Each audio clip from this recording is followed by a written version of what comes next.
Olá de novo. Hoje a aula é sobre a estrutura e a função de lipídios. É o último grande grupo de moléculas que a gente se alimenta, que a gente vai ver a estrutura e depois a gente vai ver na próxima aula o metabolismo dessas moléculas. Lipídios ou óleos e gorduras são conhecidamente uma fonte de estocagem de energia nossa e dos animais. E, na verdade, a gente vai ver que o ser humano é muito bom em estocar qualquer energia que ele ingere em excesso na forma de gorduras, na forma de triacilgliceróis, que são um tipo de lipídio. Nós também gostamos muito de lipídios na nossa dieta e vários dos nossos alimentos contêm alto teor de lipídios. Lipídios são uma excelente fonte de energia alimentar. Na verdade, gorduras e óleos têm mais ou menos o dobro de calorias por grama que proteínas ou carboidratos. E é por isso que a gente evoluiu para gostar desses alimentos, porque eles trazem bastante energia e isso era uma vantagem em termos evolutivos, você comer energia quando você tinha essa fonte de energia. Além de ser fonte de energia para os nossos corpos, lipídios também são fontes de energia para os nossos veículos, né? A gente usa produtos de degradação de lipídios de organismos vivos há muito tempo atrás para fornecer energia, por exemplo, para os nossos veículos. Mas não é só isso a função de lipídios. Lipídios também tem uma função absolutamente essencial na separação de diferentes compartimentos e na separação de seres vivos com o resto do mundo. Tem uma função essencial na formação de membranas celulares. Então a gente vai ver todas essas funções e a estrutura dessas moléculas na aula de hoje. Então, primeiro, o que são lipídios? Lipídios não tem uma definição restrita também, não é como proteína que sempre tem a mesma estrutura. São um grande grupo de biomoléculas insolúveis em água, essa é a característica de um lipídio. Se você está pensando em um monte de moléculas diferentes que são insolúveis em água, obviamente são muito diversas quimicamente, e são diversas quimicamente, tem muita diversidade de função. A gente falou que são moléculas que armazenam energia, a gente falou que fazem parte de membranas. Outras coisas que lipídios fazem podem ser cofatores enzimáticos. O ácido lipóico, que a gente já viu, é um lipídio. Podem ser transportadores de elétrons. A coenzima Q, que a gente já viu, é um lipídio. Podem ser precursores hormonais. A gente vai ver, inclusive, colesterol é um precursor hormonal. Podem ser mensageiros intracelulares. Algumas sinalizações que a gente vai ver de hormônios mais para frente são de moléculas lipídicas, por exemplo. Então, grande diversidade química, grande diversidade de função. O que junta todos os lipídios é que eles são insolúveis em água. Dentro dessa característica de grande diversidade, fica difícil a gente estudar a estrutura dessas moléculas, mas a maioria dos lipídios que a gente tem são compostos por pedaços que são ácidos graxos. O que são ácidos graxos? Ácidos graxos são ácidos carboxílicos ligados a cadeias de hidrocarbonetos que podem ter tamanhos variáveis, biologicamente estão presentes de 4 a 36 carbonos.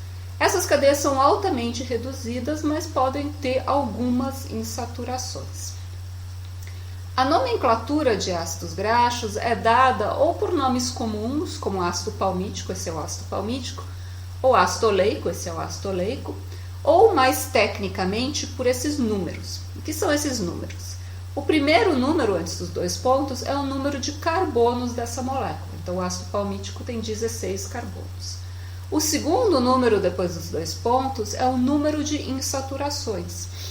O ácido palmítico é um ácido graxo saturado, não tem nenhuma insaturação, portanto, zero aqui.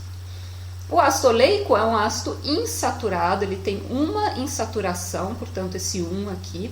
E entre parênteses está indicado que essa insaturação é em cis, não é em trans, e que ela está no 9º carbono desse ácido graxo.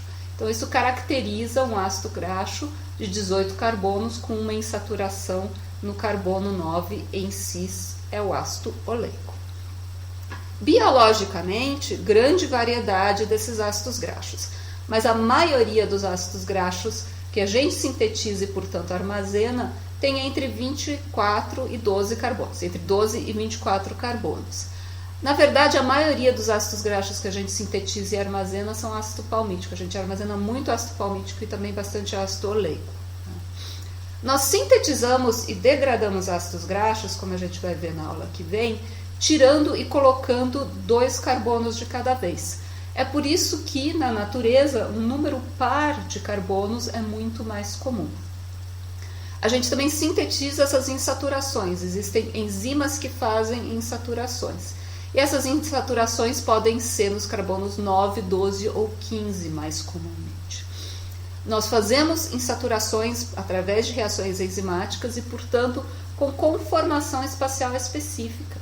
E a gente faz insaturações em cis. Na natureza, insaturações em trans, em ácidos graxos livres, são muito raras. Tá? A gente vai ver quando que insaturações em trans podem ser produzidas industrialmente na nossa alimentação, mais para o final dessa aula. Então, mais comum, o número de carbonos médio, o número de carbonos par, insaturações em lugares específicos, 9, 12 e 15, e insaturações em cis.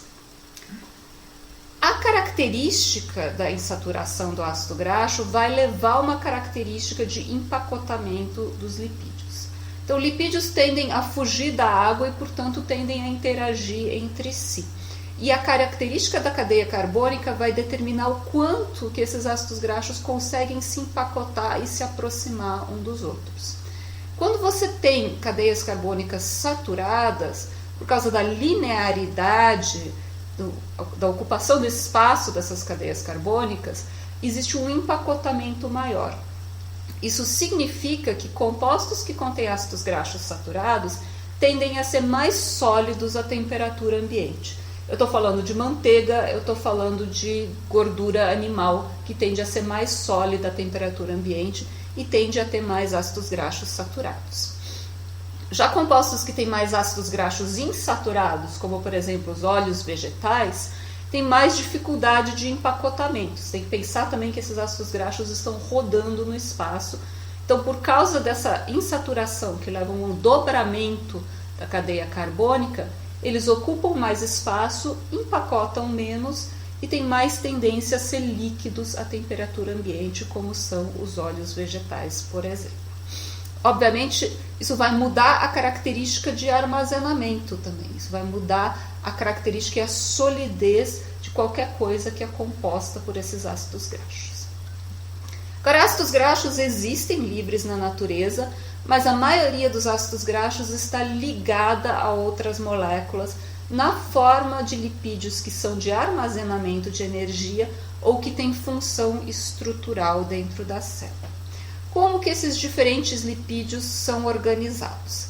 O primeiro grupo de moléculas que eu quero falar para vocês são moléculas em que ácidos graxos são ligadas a glicerol. O glicerol tem 3 carbonos e tem a capacidade de ligar 3 ligantes, que pode ser 3 ácidos graxos ou pode ser 2 ácidos graxos e alguma outra coisa. Quando o glicerol liga 3 ácidos graxos, isso chama triacil, porque tem 3 cadeias acílicas que vieram desse ácido graxo, glicerol. E os triacilgliceróis são a nossa principal forma de armazenamento de energia.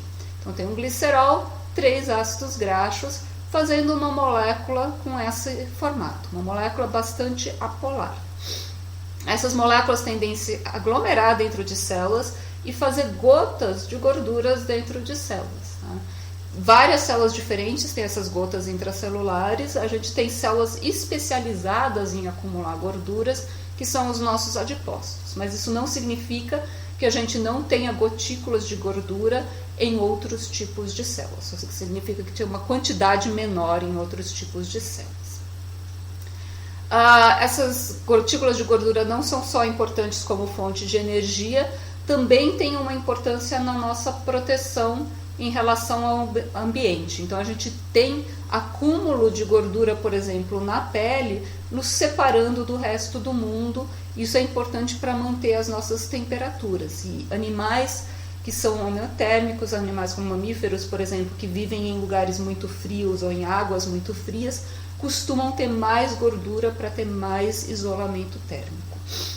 A gordura também dá uma proteção física, inclusive existem evidências que pessoas mais magras têm um prognóstico pior quando sofrem traumas, quando são atropeladas, por exemplo, porque tem menos resistência física por causa dessa falta de tecido adiposo que pode ajudar numa situação de trauma.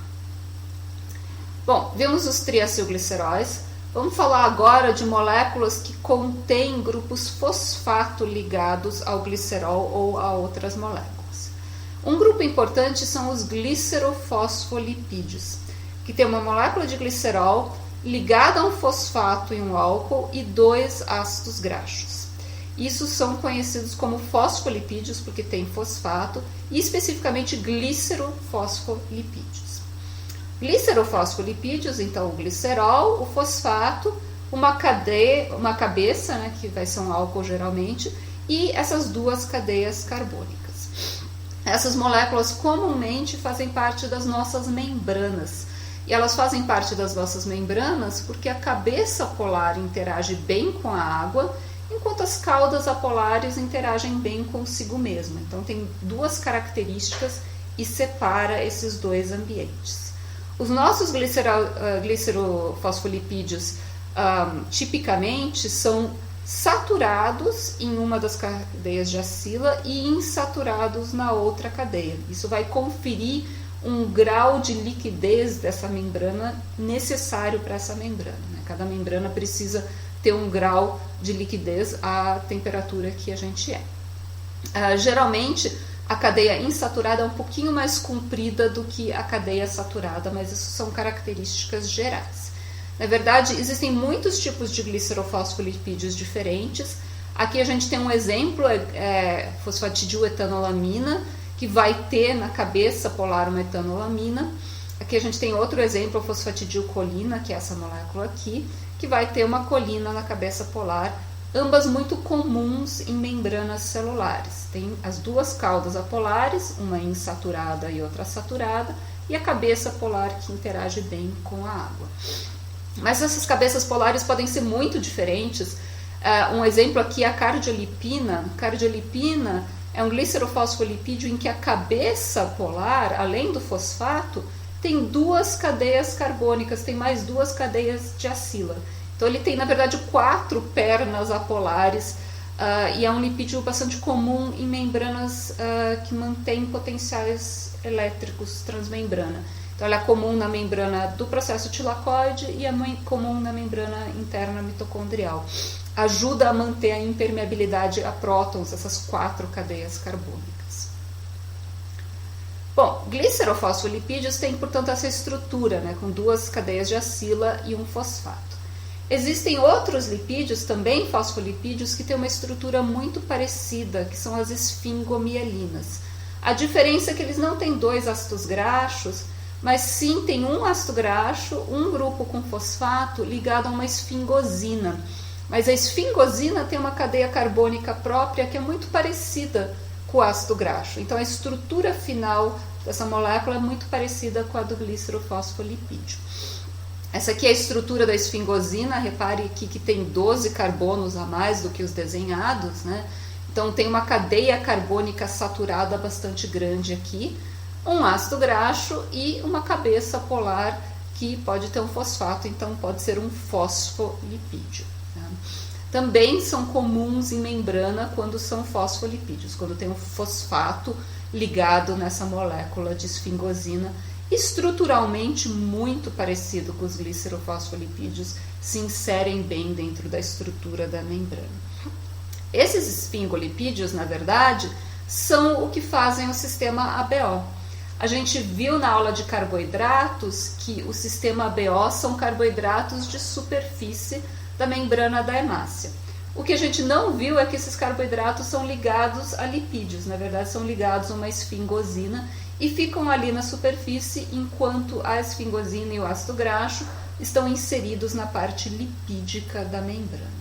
Então, eles são importantes para reconhecimento entre células. E as membranas biológicas vão ser compostas por quantidades diferentes desses diferentes lipídios.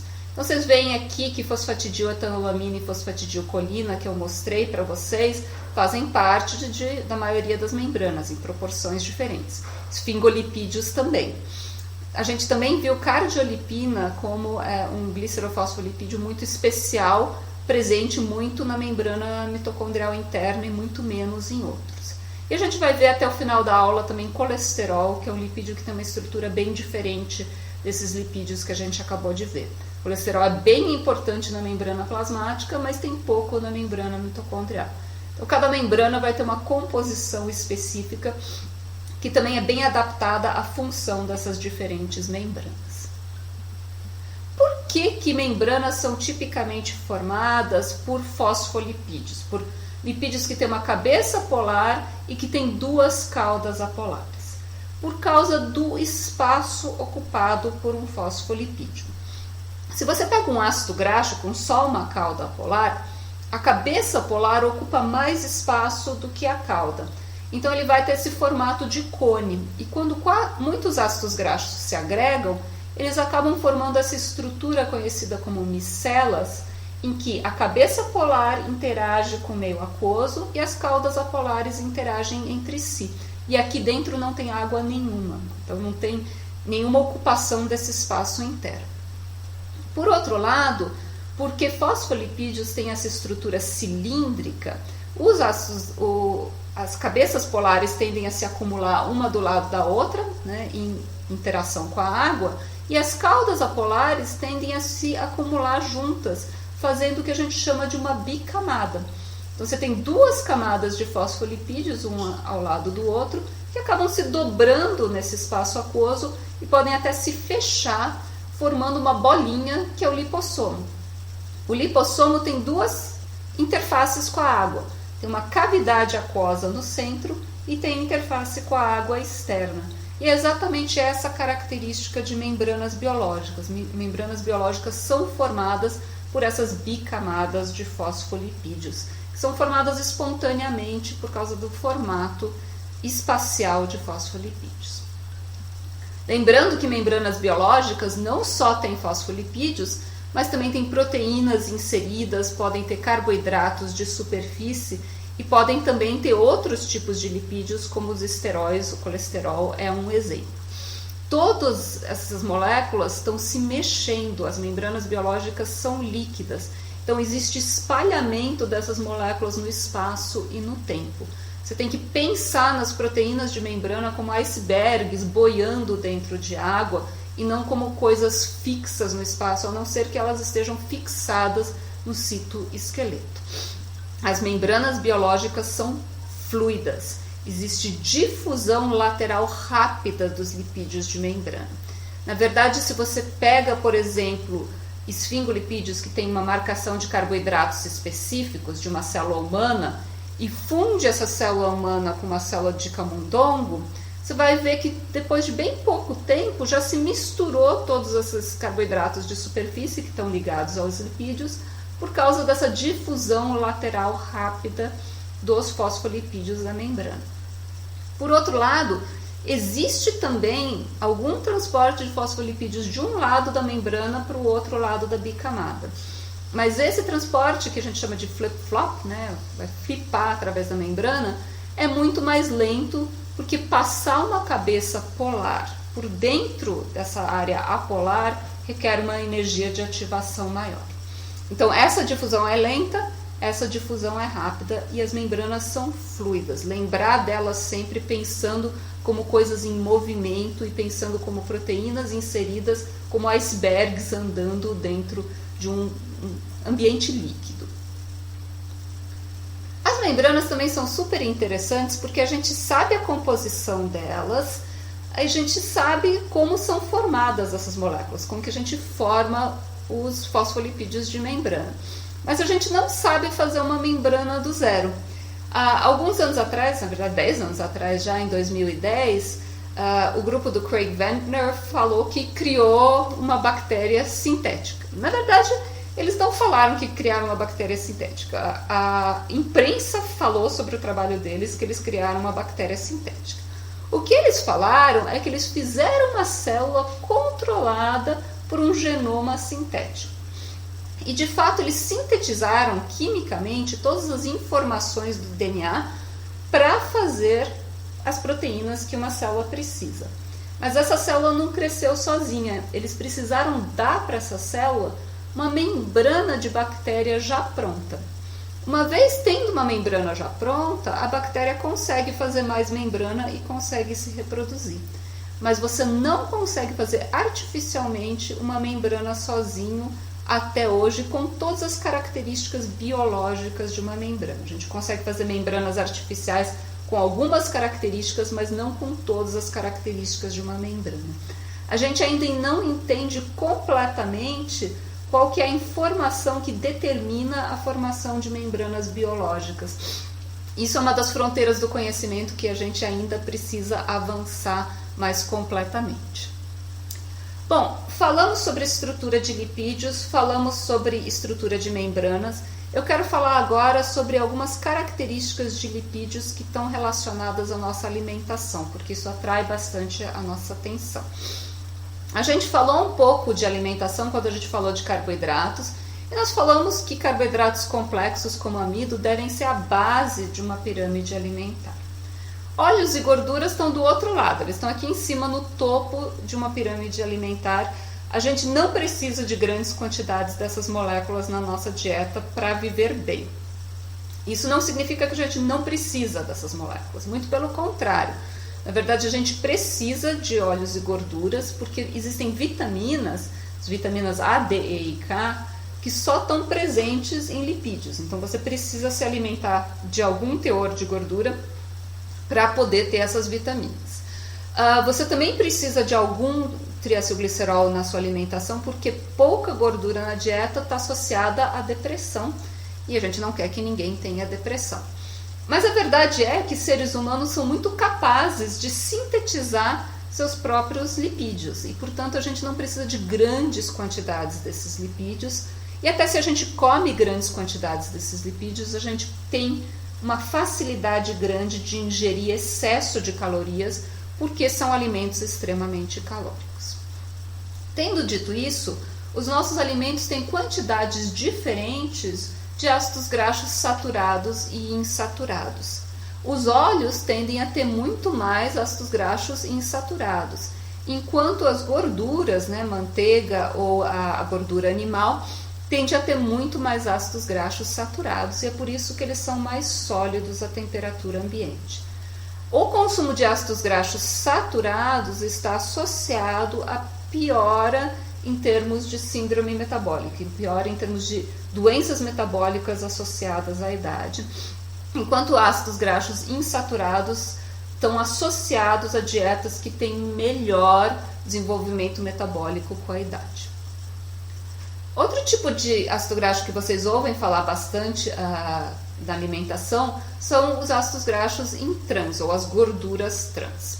O que são os ácidos graxos em trans? São ácidos graxos com insaturações, mas em vez de insaturações em cis, que causam essa quebra na estrutura da cadeia carbônica e, portanto, menos empacotamento, as insaturações são em trans. Quando você tem uma insaturação em trans, a molécula é muito parecida com a molécula de ácido graxo saturado em termos de empacotamento. Mas essa molécula vai ser metabolizada mais lentamente que o ácido graxo saturado. E o motivo para isso é que na natureza existem poucas insaturações em trans. A maioria das insaturações são em cis. Então a gente tem poucas enzimas para quebrar esse tipo de ligação. Quando então que um alimento vai ter insaturações em trans? Ele vai ter insaturações em trans quando ele é um alimento processado quimicamente, para que ele fique mais sólido à temperatura ambiente. Então, se você, por exemplo, hidrogena ou oxigena muito um óleo, ele fica mais sólido, ele pode virar maionese ou ele pode virar margarina, por exemplo. E essa solidificação envolve tanto formação de ácido graxo saturado, quanto formação de ácido graxo com insaturação em trans, mais empacotamento desses ácidos graxos e, portanto, fica mais sólido à temperatura ambiente. Então, a gordura trans tipicamente aparece em alimentos que foram processados para produzir um alimento mais sólido à temperatura ambiente. Finalmente, um ácido graxo que a gente ouve falar muito na literatura popular são os ácidos graxos ômega. O que é o ômega? ômega 3, ômega 6, ômega 9. São ácidos graxos que têm insaturações que são medidas de uma maneira diferente. Em vez de medir o carbono insaturado a partir do ácido carboxílico desse ácido graxo, o carbono é medido do outro lado do ácido graxo, que chama ômega. Então, ômega 3 é no terceiro carbono dessa ponta, 6, 9, etc., no sexto, no nono carbono a partir dessa ponta. Por que esses ácidos graxos são tão famosos? Porque nós não produzimos insaturações em ômega 3, 6 e 9. A gente não tem enzimas para produzir esses ácidos graxos. Ou seja, eles são essenciais. Se a gente não come, a gente não tem. E esses ácidos graxos são importantes para várias funções. Funções cerebrais e também para proteger o nosso sistema cardiovascular de doença coronariana, de infarto, por exemplo. Então é importante adquirir esses ácidos graxos na alimentação. E existem vários alimentos, principalmente plantas gordurosas, sementes, por exemplo, e peixes gordurosos que são bastante ricos em ômega 3 e, portanto, é importante a alimentação que contém esses ácidos graxos.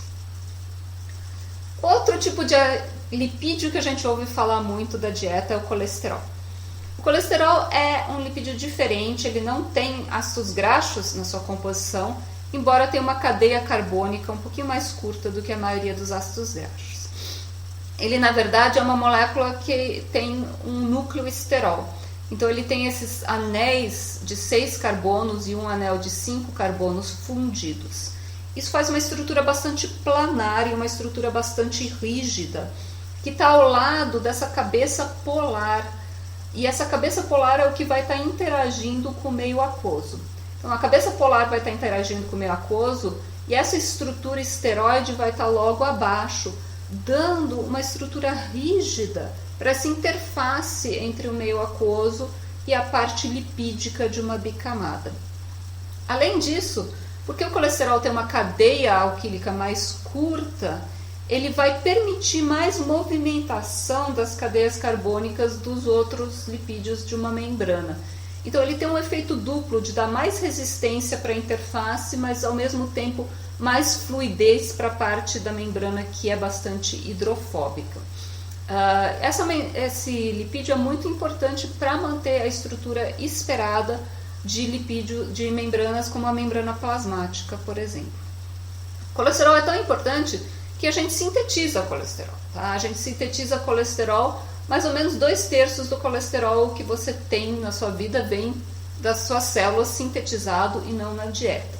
É por isso que também limitar colesterol na dieta pode ter um efeito pequeno na limitação de colesterol total dentro do seu corpo, que apenas 1/3 vem da nossa alimentação. Só animais sintetizam colesterol. Plantas têm moléculas parecidas com colesterol, mas que não são colesterol. Significa que qualquer produto de origem vegetal, se está escrito não contém colesterol, não contém mesmo, mas não é porque a indústria tirou o colesterol do seu óleo vegetal. É porque ele nunca teve colesterol para começo de história. Tá? Então, isso é meio que uma propaganda semi-enganosa. Qualquer óleo vegetal vai ser naturalmente ausente de colesterol. Agora, a gente mede muito o colesterol circulante no seu sangue para saber se o seu equilíbrio lipídico está bom. Né? O que a gente está medindo se colesterol é uma molécula única? O que é esse tal de bom colesterol ou mau colesterol? Na verdade, o que você está medindo são formas de transporte de lipídios, inclusive de transporte de colesterol, que são as lipoproteínas de transporte. Então, porque lipídios não misturam bem com a água, lipídios são transportados no sangue, agregados a si mesmos, a vários outros lipídios, e também com algumas proteínas que ajudam a célula a reconhecer esses lipídios de transporte. Nesses lipídios de transporte, você pode ter colesterol livre, que vai estar na interface, porque ele tem aquele pedacinho polar que interage bem com a água. E você também pode ter colesterol esterificado, em que aquela parte polar some e já não é mais polar, no centro dessas lipoproteínas de transporte. Na verdade, essas lipoproteínas têm um envoltório de fosfolipídios e muitos triacilgliceróis dentro, interagindo com as caudas apolares desses fosfolipídios. Que tipo de lipoproteínas de transporte a gente tem? A gente tem lipoproteínas de transporte muito grandes, chamados quilomicrons, que transportam gordura dos nossos intestinos através da linfa para tecidos ou para o fígado. Isso aqui é uma forma de absorção direta dos lipídios da nossa dieta.